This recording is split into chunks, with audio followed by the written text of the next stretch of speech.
Well, this is always a small, sleepy little farming town that celebrates the hard work of farmers and the contribution to the Central Valley, in Tulare County in particular. But I have got a tale for you in the form of a kind of a outlaw Robin Hood type of story. Just like Robin Hood, this story has heroes and villains, and they're not always who you think they're going to be.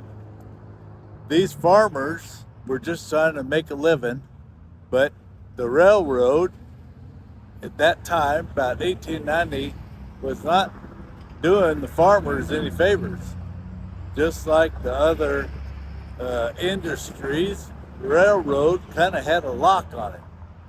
Well, these two fellas, Chris Evans and John Sontag, they had a beef with the railroad. These not too gentle farmers decided they were going to rob trains, and there was plenty of trains coming through the area. They were headed up to San Francisco or down from San Francisco, so they were loaded with money, and they were going to get them some. It was more profitable than farming at that time, and they felt like they were doing a public good. And apparently the local residents thought the same thing. These guys would hide out in the mountains above Porterville and Visalia, and the locals were giving them fresh produce and food and water and all the kind of support they needed, and allowed them to hang out and stay ahead of the law. Well, as you know, big corporate interests doesn't let that go on forever, and they finally met their end. Well, this story all comes to a head after months of hiding out and getting support from locals, fresh horses, and telling them where the posses were at.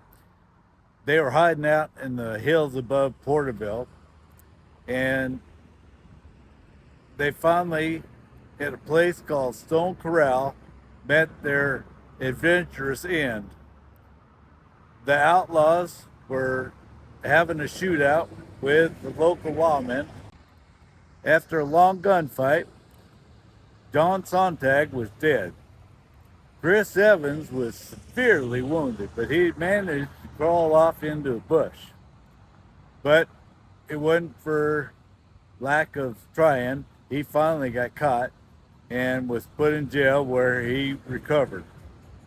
His daughter later helped to reenact the whole gunfight, apparently turned it into a play and held it right here in Porterville, where she got support for her father to help in his legal defense.